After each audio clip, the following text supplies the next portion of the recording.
방금까지 제가 지리하게 설명드렸던 이런 조치들, 케빈 오시의 어떤 개혁의 방향 이런 것들이 경제를 나쁘게 만들자는 방향은 아니지 않습니까? 그러면 답 나와 있는 것이죠.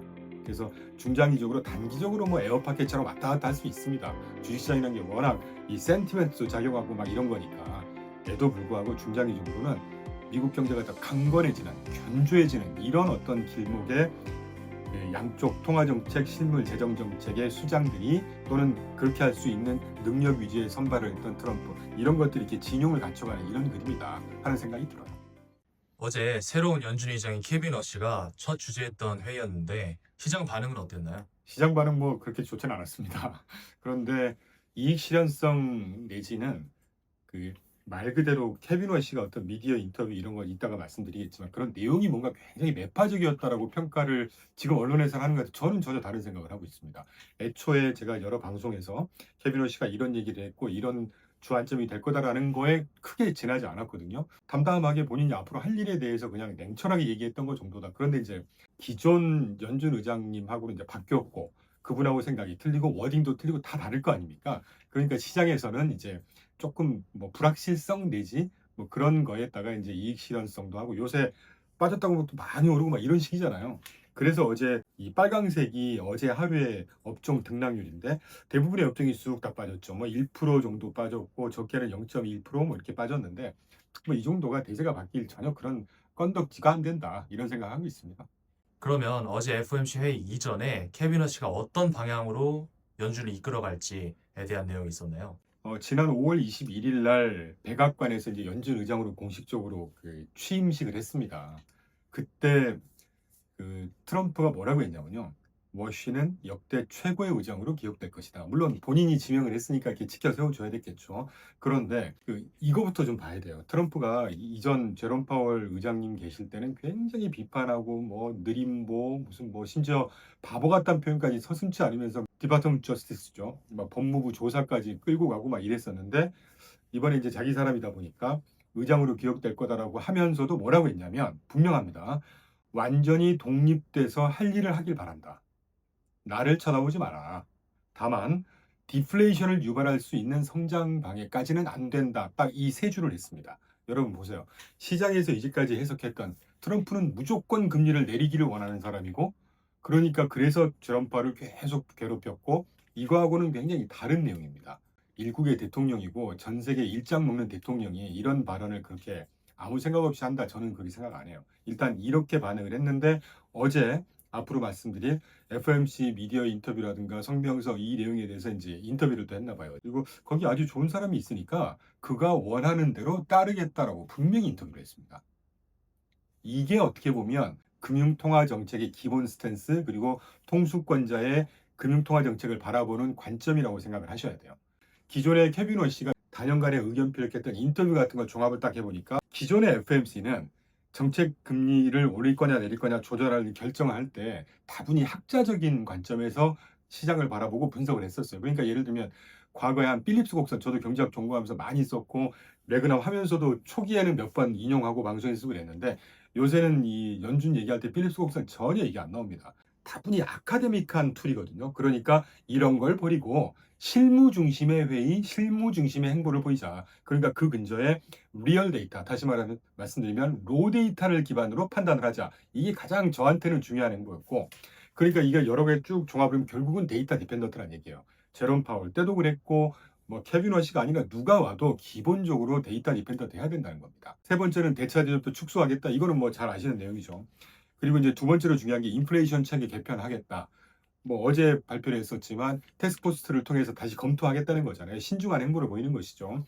인플레이션 체계 이제까지 FAIT라고 해서 평균 물가 연도 형제였습니다. 쉽게 말씀드리면 일정 기간 동안에 나왔던 물가를 쭉 평균을 해서 이 평균치가 일정 기간 동안의 평균치가 목표치 2%보다 낮거나 높으면 그때 정책 금리를 조정해서 대응을 해가자. 그러니까 이게 굳이 해석해 보면 매파적인 해석도 가능한 게 과거에는 일정 기간의 평균을 내서 대응을 해갔다면 2% 목표 물제로 복귀한다는 얘기는 2% 목표를 딱 놓고 이번에 발표된 게 낮거나 높으면 그래 올려 낮아 이걸 급작스럽게 할 수 있다는 얘기예요. 이제 여기까지만 보면 이게 약간 매파적일 수 있다. 그런데 그러면서 그 달라스 연은하고 클리블랜드 연은에서 하는 절사평균이라든가 이 목표 2%를 산출하는 방법론을 바꾸자. 어떻게 바꾸자?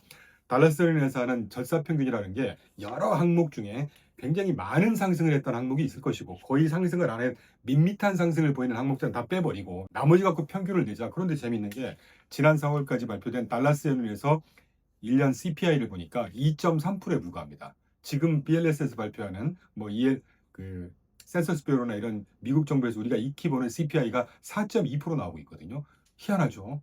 위아래 다 빼고 평균 딱 내보니까 달라스 평균에서 하는 절사 평균 2% CPI는 2.3%에 불과하다는 얘기예요. 다시 말씀드리면 목표 2%에 지금 근접한 수준이에요. 그러니까 결국은 페드의 행보가 이 목표 복귀제로 복귀하는 것만 엄격하게 해석을 하면 매파적일 수 있다는 해석을 할 수 있지만 지금 현재 나오는 숫자를 보면 별로 금리를 당장 올리거나 하는 그런 필요성이 없다는 얘기죠. 그러니까 아주 신중하고 좀 어떤 정책 공학을 잘 어떤 그 좀 구조를 짜고 있다 이런 느낌이 들었습니다.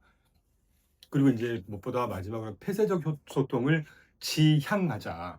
이 어떻게 보면 폐쇄적 소통이라고 하니까 별로 안 좋게 들리잖아요. 굿 패밀리 파이트를 장려하겠다. 이게 무슨 말이냐면요. 어제 발표됐었지만 다플랏이라든가 뭐 이런 것도 이제 점차 축소하든가 없애겠다 뭐 이런 거 아닙니까? 그러니까 그 케빈 오씨가 스스로 도장 안 찍었죠. 그래서 다플랏이 이번에는 19명이 다 찍어야 되는데 18개밖에 안 들어가 있어요. 그러면서 다플랏 이런 거 또는 그 연준 위원들이 여기저기 인터뷰를 하면서 다 쓸데없는 얘기를 하니까 시장에서 이걸 또 해석하느라고 이렇게 해석하고 저렇게 해석하고 쓸데없는 그 반향들을 일으키더라. 이걸 최소화하자. 대신 우리 내부에서 철저하게 난상 토론하자. 이렇게 지향하고 있다는 거고 이렇게 제가 이제 좀 길게 말씀드린 이유는 사실 제가 이걸 한 2, 3주 전부터 방송에서 계속 소개시켜 드렸는데 어제 요약한 FMC 성명서 스테이트먼트, Summary of Economic Projection, 다플랏 그리고 케빈 오씨가 미디어 인터뷰했던 걸 소위 이제 저는 제목을 Bad Regime Change라고 달아봤습니다. 패드의 이제 체계라든가 근본 어떤 운영 체계를 싹 뜯어고친다기보다는 좀 좋은 방향으로 본연의 역할에 더 집중하자 이렇게 바꾸자는 방향이니까. 그런데 우측 하단에 그 패드 레짐 체인지 하면서 어제 이 미디어 인터뷰하면서 태스크포스 신설에서 소통 방법, 뭐 데이터 기본 어떤 데이터로 할 건지, 인플레이션 프레임워크 아까 소개드린 이런 것들을 바꾸는 거를 태스크포스 통해서 시간을 두고 점차 검토하겠다. 이거 보드 가이던스 없애겠다. 점도표도 본인은 미제출하고 앞으로도 줄이겠다. 성명서 내용도 굉장히 줄이겠다. 좌측 상단에 보시면요. 이게 성명서 전문입니다. 원래는 A4지 한 장 반 또는 2장 정도의 길이였거든요. 근데 이거 딱 반 페이지도 안 돼요. 아주 뭐 어제 뭐 기자님들 보니까 뭐 혁명적으로 짧아졌다 이렇게 표현하는데 그런데 제가 방금 꼼꼼히 다 읽어봤는데 빨간 줄 쳐드린 대로 넣을 내용은 다 들어가 있습니다. 그러니까 최근에 어떤 제가 방송 출연하면서 이제 앵커님이 이렇게 이런 소통 툴 이런 거 다 없애면 우리가 뭘 보고 알 수 있느냐. 그래서 제가 이런 말을 했죠. 그래도 소통 채널에 또는 기본적인 내용은 다 공개를 할 거다. 어제 아까 보니까 스테이트먼트 이 성명문이 한 10줄도 안 되지만 들어갈 내용은 다 들어가 있어요. 아주 컨사이스하고 컴팩트하게. 그리고 제일 마지막 줄에 Committee will deliver price stability. 그러니까 will이라는 표현이 그런 거잖아요. 강한 의지를 표현한 조동사 아닙니까? 위원회는 물가 안정을 반드시 이뤄내겠다. 강한 의지를. 그러니까 어제 시장에서는 요 한 줄, 그리고 2% 목표를 유지하겠다는 미디어 인터뷰 때 요 한두 줄 가지고 이제 매파적이었다 해석을 했다. 그래서 제가 모두에 저는 매파적인 어떤 스탠스는 아니었다라고 해석을 하고 있는 것이죠. 그러면 이렇게 뒤바뀐 연준의 스탠스가 앞으로 증시와 경제에 어떤 영향을 미칠까요? 결론부터 말씀드리면 저는 상당히 장기적으로는 아주 건강한 영향, 좋은 영향을 미칠 거라고 봐요. 경제가 굴러가는데 적당한 물가 상승과 적당한 경제 성장을 시큐어할 수 있도록 안전하게 잘 갈 수 있도록 역할을 하는 정부기관 중에 하나가 연준이잖아요. 그 연준의 역할에 본연의 역할에 충실하자는 게 이번에 케빈 오씨가 연준을 뭐 개혁이라는 단어를 써가면서 본연의 업무에 집중을 더 효율적으로 제대로 하자고 하는 어떤 레짐 체인지의 방향입니다. 또 트럼프가 그의 말을 잘 따를 거고 디플레이션까지 가는 정도까지만 아니면 알아서 해라 이런 거잖아요. 그러니까 저는 여담이지만 작년 초에 스캇 베센트 재무장관 임명하는 거 보고 그다음에 올 초에 케빈 오씨를 트럼프가 어떻게 보면 경제 투탑 아닙니까? 원다운 그 세컨 맨들인데 이 두 사람을 임명하는 걸 딱 보고 제가 모 방송에서 그런 얘기했지만 트럼프라는 사람이 우리나라 언론이라든가 우리나라 대부분의 사람들이 얘기했던 것처럼 미루어 그냥 짐작했던 것처럼 금리를 무조건 내리기를 원하는 사람이 아니구나. 왜냐하면요. 이 케빈 워시도 그렇고 스카페세트를 어떻게 보면 트럼프 가문하고는 아주 철천지 원수라고 하는 조지 소로스의 어떻게 보면 라인들입니다.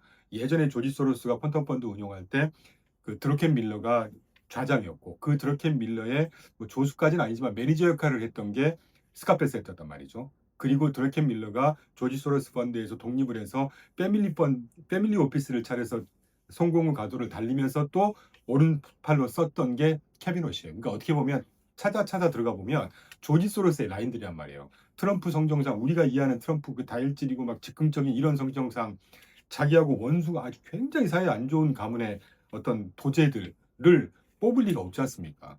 이렇게 그런 사람들을 뽑았다는 얘기는 정말 출중한 능력을 위주로 뽑았다는 얘기입니다. 그걸 다시 해석을 하면 무조건 금리를 내리고 뭐 무조건 약달러야 되고 이거 아니란 얘기예요.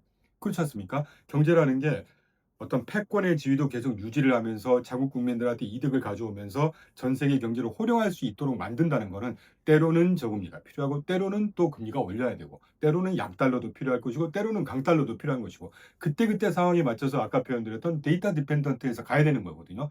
그거를 가장 잘할 수 있는 사람들을 뽑은 게 이번에 케빈 워시 실물경제 쪽에서 재무부 쪽에서는 스카페센트 이렇게 해석하고 있어요. 그렇기 때문에 좀 돌아왔는데 경제 관점에서는 저는 상당히 기대가 됩니다. 그렇잖아요. 경제가 좋으려면 무조건 금리가 낮아야 되는 거 아니에요.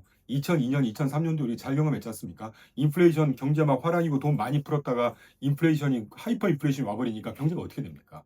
돈 값어치 다 떨어져 버리고 베네수엘라 잘 목도했잖아요. 이런 상황까지 안 가야 되는 것이 경우에 따라서는 매파 스탠스를 가야 되는 것이고 이걸 적당히 껐으면 또 더위시하게 가는 것이고 이런 조절하는 겁니다. 그거를 지금 케빈 워시가 제대로 하자는 거예요. 저는 그러면서 상당히 기대가 크고 이런 면에서 볼 때 결국은 경기가 이렇게 정말 내실 있게 구조적으로 탄탄한 말 그대로 사운드한 어떤 조건의 경제를 받쳐줄 수 있는 이런 정책 스탠스를 취한다는 것은 경제가 건강해진다는 얘기고 그걸 다시 얘기하면 경제가 결국은 주식이 경제를 반영하는 거기 때문에 주식도 장기 성장의 어떤 기반을 맞춰주는 이런 위아래 정책 공학이 잘 짜여지고 있다는 생각이 듭니다. 저는 그래서 개인적으로 상당히 기대가 커요. 물론 이렇게 어제처럼 매파적으로 해석했다고 하면 어제같이 주가가 살짝 흔들흔들 할 수 있습니다. 그런데 오늘 프리마켓도 그렇고 다시 그 안정세를 찾아가는 이런 국면이거든요. 결국은 뭐니 해도 주가건 지수건 간에 경제 펀더멘털 또는 기업의 펀더멘털 찾아가는 거예요.